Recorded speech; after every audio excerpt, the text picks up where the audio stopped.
In our last episode, we went way out in the boonies to the Swansea ghost town. This time around, we spend the day looking at a bunch of old airplanes and then find ourselves in one of the best towns around for wandering aimlessly.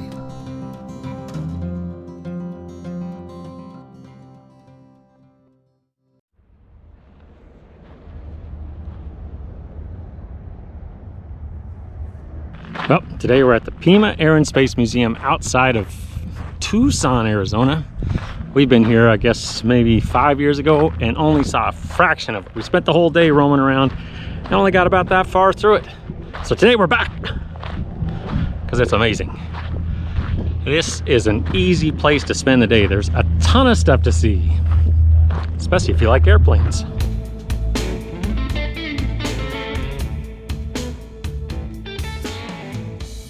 The Pima Air and Space Museum lives just outside Tucson, Arizona. This place holds some 350 odd airplanes on a campus that's roughly 80 acres. It's huge and there's a ton of stuff to see. Everything from big to small, to rarities, to exhibits on space exploration. Yep, it's pretty interesting. Especially when you got my good friend Brad around, who's not only a pilot, but a walking encyclopedia. Yeah, here's the seats. You can see the seating right here. Oh yeah, just nuts. To have someone around who's not only ridden in some of these things, but actually sat behind the controls, well, it's like we had our own private little tour guide.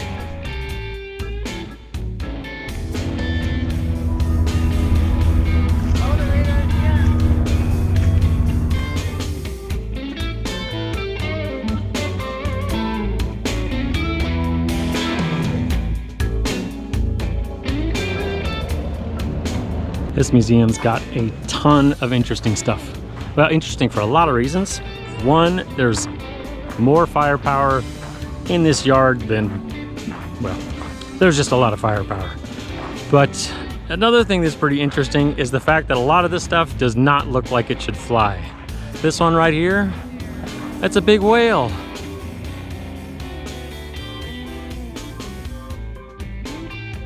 That's the Super Guppy. Apparently it hauls cargo, or it did. With so much stuff to see, this place can be a little overwhelming. But while we roamed around, Brenda found a couple that seemed to be just the right color and just her speed.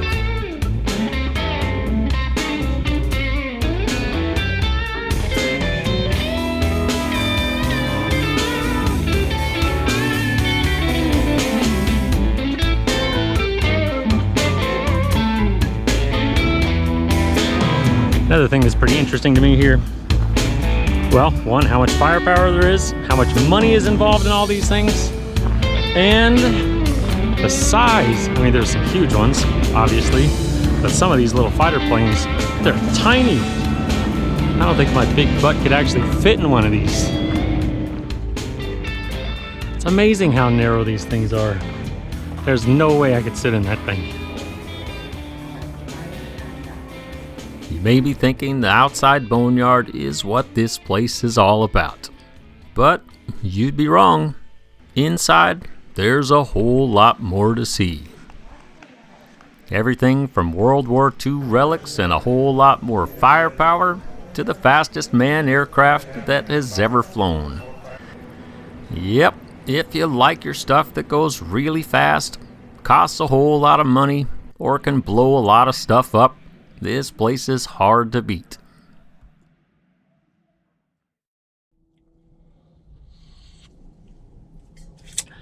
Good morning. Well, I think today is shaping up to be a good news, bad news kind of day. Good news, we had a pretty great night in a Walmart parking lot. When you're in a pinch, especially in a van or an RV, you can't beat a Walmart. Maybe not the most glamorous, but it works.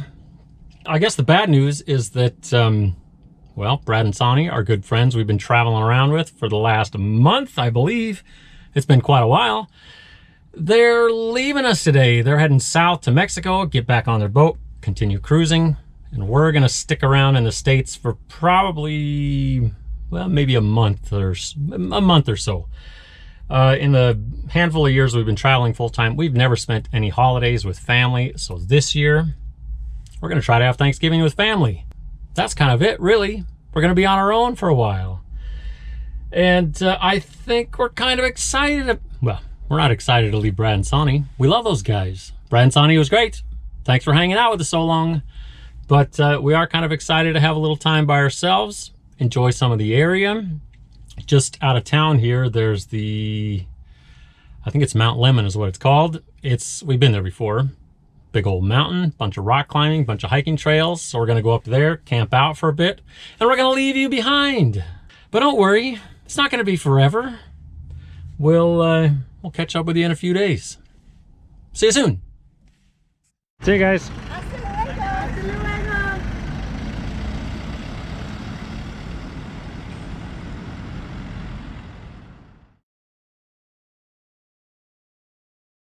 A handful of days later, we found ourselves pulling into this place. And I gotta say, it was looking pretty promising.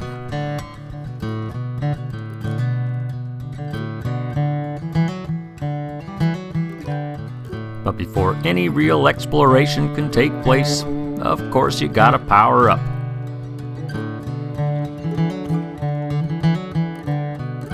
With some rocket fuel in hand, we were headed to the very tippity top to hopefully find ourselves a view and see what this place was all about.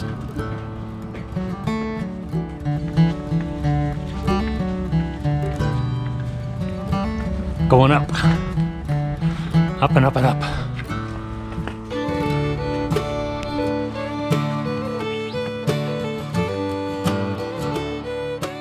Bisbee, Arizona is a town that seems like it was purpose-built for wandering aimlessly.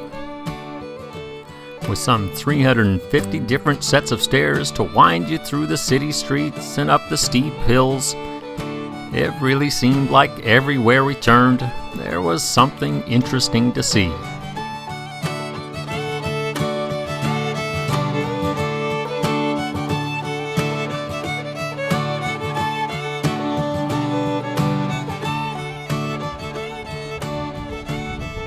Well, we made it to Bisbee, Arizona. This is another historic mining town out in the Wild Wild West. Out of all these mining towns, this could be the best one we've seen yet for just roaming and wandering aimlessly. We love that sort of thing. Supposedly there's a farmer's market here. Farmer's market? I love farmer's market, yeah. This is the town of stairs. I don't remember how many stairs there are here, but something like miles of stairways. We already covered quite a bit of them. And we made it to the top. Pretty cool. And the view from the top, well, it's not too shabby.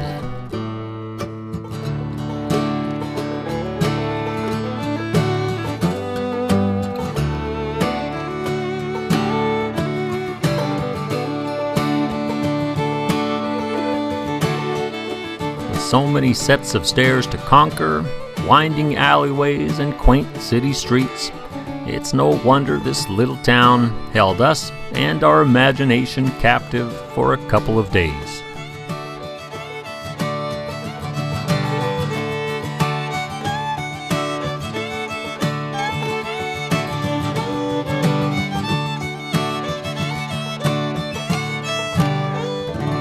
These days, Bisbee is known as a culturally rich, artsy community.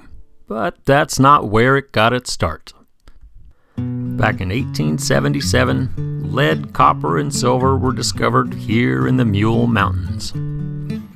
After the first mining stake was claimed, prospectors from miles around came with hopes of striking it rich. Numerous bodies of ore were discovered in the area, Bisbee was put on the map, and pretty soon this place was known as Queen of the Copper Camps. Due to the demand of copper during World War I, in 1917, open pit mining was introduced. At nearly 1,000 feet deep, this big old hole in the ground is enormous. And where did all that dirt go, you ask? Well, that's now all the surrounding hillsides. For nearly a century, Bisbee was one of the most productive mining districts in the world. And in its heyday, it accounted for nearly 25% of the entire globe's copper production. But these days, with all the mines shut down, it's just a pretty nice place to spend a bit of time.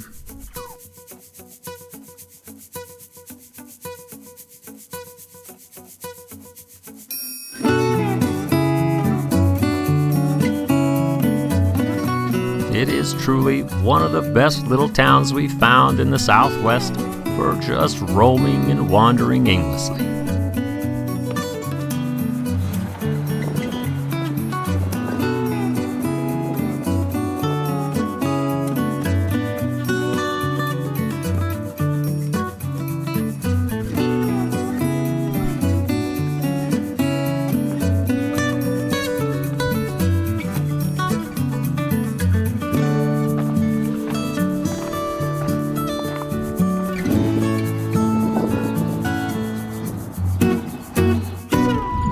Not at the top? Oh, I thought we made it to the top. We're not at the top. Feels like we are. Well, I think we're at about 5,500 feet. And I'm used to sea level. Whew. A lot of stairs, a lot of breathing. But from up here, way over there, that's our little floating home in Mexico. We can see Mexico from here. Pretty cool. Pretty cool little town. Kind of a fun spot to roam around. Bring your walking shoes and be ready for stairs. After a successful exploration of town and miles of stairs in the books, of course that calls for a celebration.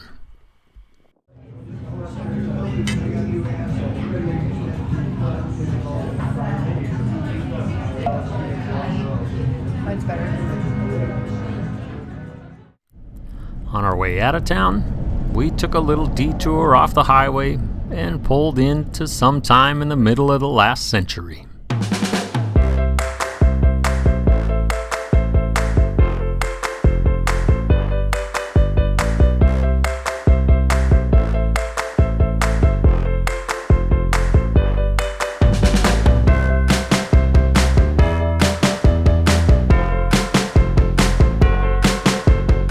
Well, this is the neighborhood of Lowell, just outside of Bisbee. If you want a little slice of Americana, this is the place to get it. Kind of amazing.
Well, I don't know anything about this town. We just pulled over off the highway.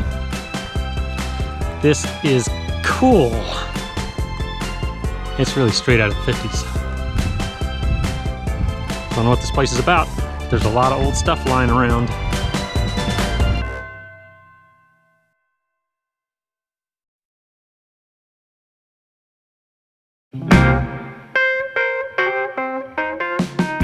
Well, I think that's about it for this episode. As always, thanks for watching, and we'll see you next time.